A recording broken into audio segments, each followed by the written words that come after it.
नमस्कार, मैं प्रिया। आप देख रहे हैं किलांचल टाइम्स। गौर करते हैं भागलपुर की कुछ प्रमुख खबरों की और कुछ फटाफट अंदाज में। भारतीय जनता पार्टी की प्रवक्ता डॉक्टर प्रीति शेखर ने उत्तर प्रदेश के मुख्यमंत्री योगी आदित्यनाथ के हालिया बयान का समर्थन करते हुए कहा है कि उनका वक्तव्य ऐतिहासिक और वैचारिक दृष्टि से अत्यंत सराहनीय है। उन्होंने कहा कि भारतवर्ष केवल वर्तमान भौगोलिक मानचित्र तक सीमित नहीं है, बल्कि इसकी सभ्यतागत और सांस्कृतिक सीमा कहीं अत्यधिक व्यापक रही है। डॉक्टर प्रीति शेखर ने कहा कि आज जिस भारत को हम मानचित्र पर देखते हैं, उसमें अलग एक ऐतिहासिक भारत भी रहा है, जिसमें वर्तमान पाकिस्तान, बांग्लादेश का क्षेत्र शामिल है। भारत की सभ्यता, संस्कृति और लोकतांत्रिक मूल्यों का प्रभाव पूरे उपमहाद्वीप पर रहा है। उन्होंने कहा कि लोकतंत्र की अवधारणा का जन्म भारत की धरती पर हुआ, लेकिन दुर्भाग्यपूर्ण है कि पाकिस्तान, बांग्लादेश आज अपनी ही नीति और कर्मों के कारण राजनीतिक, सामाजिक और आर्थिक रूप से संकट के दौर से गुजर रहे हैं। वहां की जनता अस्थिरता, हिंसा और अव्यवस्था का दंश झेल रही है। बीजेपी प्रवक्ता ने कहा कि भारत आज विश्व में लोकतंत्र, विकास, स्थिरता का प्रतीक बनकर उभरा, जबकि पड़ोसी देश अपनी गलत नीतियों के कारण पीछे रह गए। चाहे पाकिस्तान हो या बांग्लादेश, ये सभी अखंड हिंदुस्तान का ही हिस्सा रहा है। भले ही नेहरू, गांधी जैसे राजनीतिज्ञ की मंशा के कारण हमारा देश खंड खंड टुकड़ों में बट गया, लेकिन आज भी हमारे जैसे करोड़ों लोगों के मन में अखंड भारत का सपना आज भी जिंदा है। और आज जिस प्रकार से पाकिस्तान और बांग्लादेश में लोकतंत्र को कुचला जा रहा है, उनको सीख लेनी चाहिए हमारे भारत देश के उस वसुधैव कुटुंबकम की भावना से कि कैसे हम सभी लोग, विश्व के सभी लोगों को हम अपने अतिथि के तौर पर, हम अपने अपने अभिन्न अंग के तौर पर हम उन्हें देखते हैं, उन्हें समझते हैं। और देखिए बांग्लादेश में किस प्रकार से हिंदुओं के साथ अमानवीय घटना घटित हो रही है। लगातार उनको जिंदा जलाया जा रहा है, लेकिन कई लोग इस पर उफ तक नहीं करते। लेकिन आज भारतवर्ष की अगर हम बात करें तो यहाँ पर सभी धर्मों के लोग उतने ही मिल्लत के साथ रह रहे हैं। लोकतांत्रिक अधिकार उनको एक समान दिए गए हैं, और कोई भी यदि कार्रवाई होती, चाहे हम अवैध बांग्लादेशी घुसपैठियों को भी यदि निकालने की बात करते हैं, तो वो भी संवैधानिक तरीके से और वो भी मानवीय तरीके से, न कि उनको हम मार पीट करके हम उन्हें भगा रहे हैं या यहाँ से हटा रहे हैं। तो ये एक मानवीय पक्ष, और मुझे लगता है आने वाले समय में जो परिदृश्य उन दोनों देशों में देखने को मिल रहा है कि वहाँ के लोग भी, इस्लाम को मानने वाले भी लोग कहेंगे कि हमें भारत में शरण लेनी चाहिए, और भारत भी उस समय दिल खोलकर उनको एक्सेप्ट करेगा, क्योंकि हम लोग अखंड भारत का हिस्सा रहे हैं और हमारा भारतवर्ष सभी को एक मानता है, एक समान रूप से देखने की कोशिश करता है। भागलपुर एसीजेएम कोर्ट भागलपुर के न्यायाधीश धर्मेंद्र पांडे की अदालत ने अपनी अदालती कार्रवाई पूरी करते हुए कहलगांव के पूर्व विधायक पवन यादव के साथ कुल 21 लोगों को बड़ी राहत दी है और साक्ष्य के अभाव में पूर्व विधायक पवन यादव के साथ 21 आरोपियों को बाइज्जत बरी कर दिया। मामला लगभग एक दशक पूर्व कहलगांव अनुमंडल के एनटीपीसी थाना कांड संख्या 14/16 से जुड़ा है, जिसमें एनटीपीसी के तत्कालीन जीएम डी गोपाल कृष्णा भी लिखित शिकायत पर पुलिस ने विधायक पवन यादव समेत कुल 21 लोगों को नामजद अभियुक्त बनाया था। जीएम ने अपनी शिकायत में पुलिस को बताया कि बीते 7 अप्रैल के सुबह 10 बजे एक डाइक लैगून 3D के अंतर्गत मजदाहा गांव के जल निकासी के लिए नाले का निर्माण कार्य चल रहा था। इस बीच रसुलपुर थाना के मजदाहा गांव निवासी मनकी देवी, पूनम देवी, ज्योति देवी, प्रभु मंडल, वीरेंद्र के साथ 15 से 20 लोग लाठी डंडे से लैस होकर आए और पूर्व विधायक पवन यादव को अपना नेता बताते हुए ठेकेदारी देने की बात पर गाली गलौज किया। प्रशासन के विरोध में नारेबाजी करते हुए 5 लाख रुपए रंगदारी की मांग करते हुए निर्माण कार्य को अवरुद्ध कर दिया। और आज इन लोगों का अंतिम फैसला एमपी एमएलए कोर्ट में मतलब नहीं समझ में आया, मामला इस तरह का है तो फिर उसमें हमारा भी नाम दिया गया था। ठीक है ना, यही जानकारी जबकि कि उस वहाँ हम थे नहीं, रांची में थे। ठीक है, मेरी माता जी का बीमार थे, वहाँ थे, एक्सपायर कर गए, श्राद्ध में रहे 15 दिन, उसके बाद आए, फिर भी लोग जबरदस्ती नाम सबका डाल कर दिया। और आज देखिए, आज सबों का रिहाई आज करवा कर कुल आपके साथ कितने लोगों को रिहाई हुआ है? कुल कितने लोग आपके साथ, कितने लोगों की रिहाई हुई? 22 आदमी थे, जिसमें एक आदमी एक्सपायर कर गए थे। 21 आदमी का आज कैसा महसूस कर रहे हैं? देखिए, राहत ये है ना कि कोर्ट जो है वो तो न्याय करते हैं ना, लेकिन जिन लोगों ने ये घिनौना काम करके केस किए थे वो गलत किया और करवाया। किनके द्वारा हुआ था? नहीं बता दीजिए, चूंकि अब- आप भी आरोपी थे उसमें। क्या बताइएगा, वो आज हम लोगों के बीच में, हम लोगों के बीच में वो नहीं है जो करवाया था, उसका नाम लेना वो चितन नहीं लगता है। यानी पूर्व विधायक की बात आप कर रहे हैं, सदानंद बाबू जो दिवंगत हो गए, उनके ऊपर आरोप लगा। अब आरोप क्या लगाएंगे, अब तो है ही नहीं था, अब आरोप क्या लगाना है उसमें, है कि नहीं है? चल एनटीपीसी जीएम के द्वारा मुकदमा दर्ज की गई थी एनटीपीसी पीएस केस नंबर 14/2015 में, और वो एमपी कोर्ट में आज इन लोगों को, इनके अलावा 21 आदमी को अभियुक्त बनाया गया था। क्या मामला क्या था? मामला था कि एनटीपीसी के जीएम साहब थे, उनके द्वारा एस ड्राइव का एक नाला बनाया जा रहा था, उसी में विरोध किया जा रहा था, जो वहाँ के लोगों के लिए स्वास्थ्य के लिए सबसे बड़ा हानि प्रदान करने वाले, जिसके चलते उनके द्वारा इन लोगों के विधायक जी के अलावा अन्य लोगों पर केस किया गया। किनके द्वारा आरोप जो इन लोगों पर लगा, किनके द्वारा? कंप्लेनेंट कौन? कंप्लेंट जीएम थे, एनटीपीसी के पूर्व जीएम थे, उनके द्वारा पूर्व विधायक है ये, इनका कहना है कि कहीं न कहीं सदानंद सिंह जो दिवंगत हो गए, जो पूर्व विधायक थे। बिल्कुल बिल्कुल क्योंकि ये साजिश के शिकार हुए थे, ये उस दिन मौजूद भी यहाँ नहीं थी, क्योंकि उनकी माँ की निधन हो गई थी, ये उसमें रांची में थे, लेकिन कुछ वहाँ के लोग असामाजिक तत्वों के द्वारा या पूर्व के जो वहाँ के विधायक थे उनके द्वारा इनको परेशान करने के लिए इस तरह का एक केस किया गया था। साजिश के तहत फॉल्सली इम्प्लीकेट किया गया था। आज इनको न्यायालय के द्वारा इनके अलावा सभी लोगों को बाइज्जत किया। जेल भी गए थे महिला, कह रही है। एक महिला, 3 महिला गई थी, टोटल 4 आदमी जेल जा चुकी थी उस कांड में, और बाकी लोगों को बाहर से क्या परिचय दे दिया आपने? मैं हिमांशु कुमार शेखर, अधिवक्ता सिविल कोर्ट भागलपुर। बचाव पक्ष में आप थे? हाँ, बचाओ।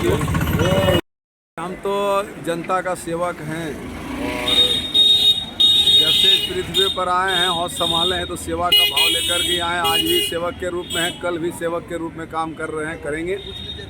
मजदा ग्राम से 22 आदमी जो है जबरदस्ती केस किया गया था 2016 में। क्या मामला क्या था?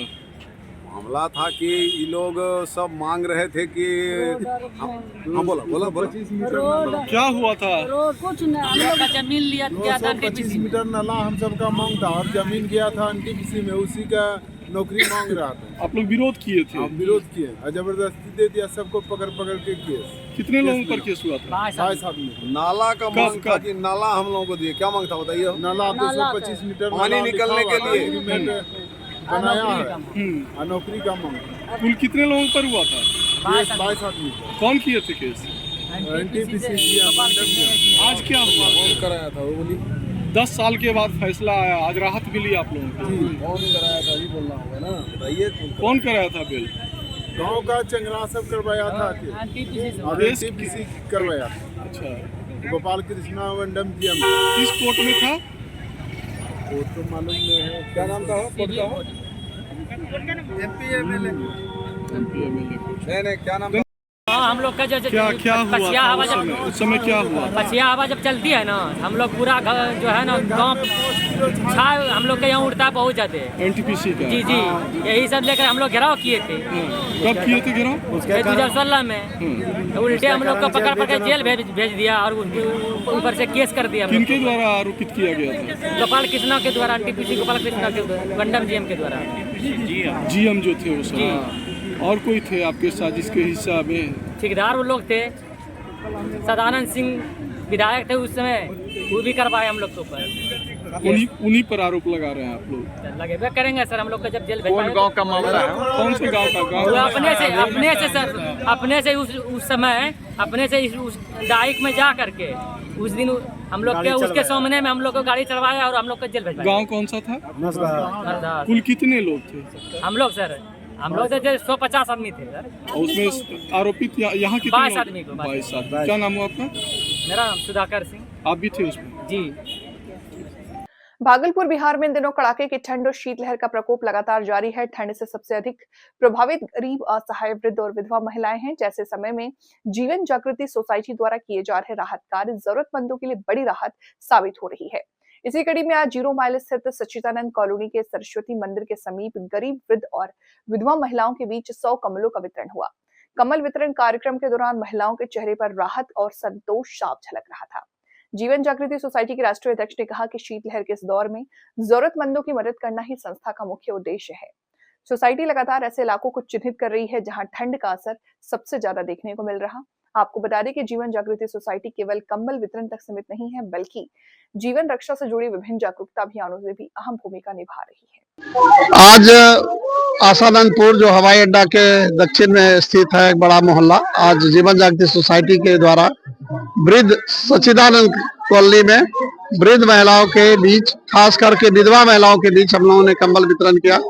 करीब 75 महिलाओं को हम लोगों ने कंबल आज दिया और इसमें कई लोग गुमनाम व्यक्ति हैं जो हमें कंबल पहुंचाते हैं अपना नाम बिना बोले भी, और कई लोग सक्रिय रूप से भाग लेते हैं।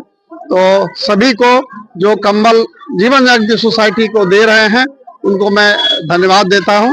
साथ ही सच्चिदानंदपुर के सभी युवकों को, खास करके आनंद, पुरंजय जी और उनका प्रमोद जी, सभी को बहुत बहुत धन्यवाद जो इन्होंने इतना अच्छे से ऑर्गेनाइज किया और भगदड़ नहीं बचा। जैसा कि आप देखते होंगे यूजुअली भगदड़ बढ़ जाता है, बहुत ही खराब स्थिति हो जाती है। यहाँ के नागरिकों को भी बहुत बहुत धन्यवाद। लगातार कंबल वितरण किया जा रहा है और बहुत ही अच्छा लगता है सोसाइटी की तरफ से। जो वाकई में जरूरतमंद है उनको सही जगह अगर हमारा योगदान पहुंचता है तो हमें बहुत खुशी होती है। आज आपकी तरफ से भी जी, आज हमारे तरफ से भी जो संभव प्रयास हो सका वो किया और हम आगे भी इस चीज को आगे बढ़ाते रहेंगे। क्या आगे भी कार्यक्रम अगर ठंड का इस तरह से प्रकोप रहा तो हमारी तरफ से आगे भी कार्यक्रम जारी रहेगा।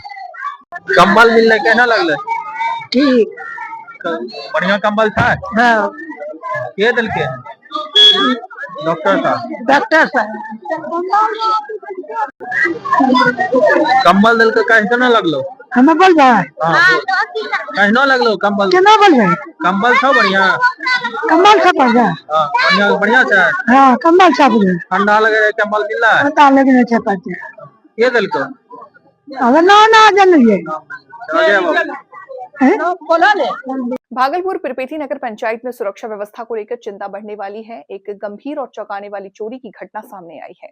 नगर पंचायत क्षेत्र में स्थित डॉक्टर एनके वर्मा के मेडिकल से चोर पैसों से भरा बॉक्स लेकर बेखौफ फरार हो गए। हैरानी की बात यह है कि ये पूरी वारदात पिरपेटी नगर पंचायत द्वारा लगाए गए सीसीटीवी कैमरे में साफ तौर पर कैद हुई। इसके बावजूद चोरों के हौसले बुलंद नजर आ रहे हैं। दिन दहाड़े हुई इस घटना ने नगर पंचायत क्षेत्र की सुरक्षा व्यवस्था पर गंभीर सवाल खड़े कर दिए। सार्वजनिक धन से लाए गए सीसीटीवी कैमरों के बावजूद ऐसी घटनाओं का सामने आना आम लोगों के बीच चिंता का विषय है।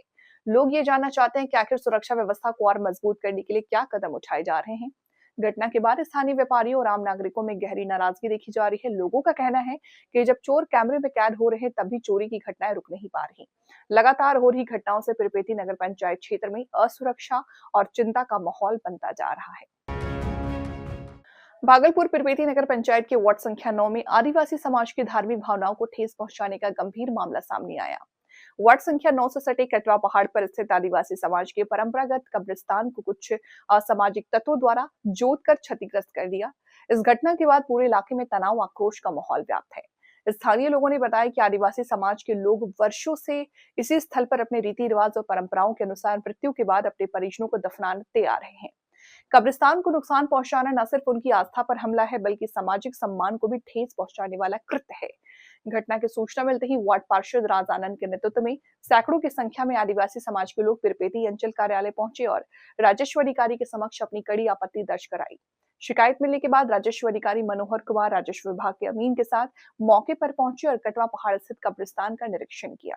पिरपेटी के नगर पंचायत के मजरोही में जो पहाड़िया जनजाति के लोग बसे हुए हैं, उनका कहना था कि यहाँ हमारा कब्रिस्तान था जो हम लोग 3 या 4 पुश्त से दफन करते आ रहे हैं। और आप देख सकते हैं आपके पीछे आप भी स्पॉट पे आए हुए हैं कोई आपत्तिजनक लोगों के द्वारा। तो क्या कुछ जांच में सर पाया गया? जांच में अभी तो कुछ खास पाया नहीं गया, बस देखें खसरा किसका है कि इसका रैयत कौन है। तो जैसे अमीन भी मेरे साथ है, बताया जा रहा है कि खसरा नंबर 390 है और जो कि बिहार सरकार की ज़मीन है। तो ये जांच का विषय है और जांच के पश्चात ही हम कुछ बोल पाएंगे। वार्ड पार्षद जी, क्या कुछ समस्या आया था जो अपने वार्ड के लोगों को लेकर आप सीओ साहब के अंचल ऑफिस पहुंचे हुए थे? देखिए, बात ये है कि नगर पंचायत के वार्ड संख्या 9 के वार्ड पार्षद हैं हम, और पूरा पहाड़िया जनजाति के जितने भी समुदाय के लोग हैं वो हमारे ही वार्ड में हैं और इन लोगों का कहना था कि हमारा जो कब्रिस्तान है वो कब्रिस्तान किसी असामाजिक तत्वों के द्वारा जोत लिया गया है। तो इसी मुद्दे को लेकर हम लोगों ने आज सीओ साहब से मिले और आरओ साहब से भी मिले। आरओ साहब का कहना हुआ कि चलिए हम देख लेते हैं कौन सा स्पॉट जोताया है, तो वो आके खुद देखे हैं। ये जांच का विषय है, जांच होने के उपरांत जो है ये पता चलेगा किसने जोता है। क्या लगता है आपको अंचलाधिकारी जी जांच करके गए, इन लोग को इंसाफ मिलेगा? बिल्कुल इंसाफ मिलना चाहिए। फिलहाल इस बुलेटिन में इतना ही। जल्द हाजिर होंगे एक नई बुलेटिन के साथ। तब तक के लिए बने रहें केलांचल टाइम्स के साथ और मुझे दीजिए इजाजत। नमस्कार।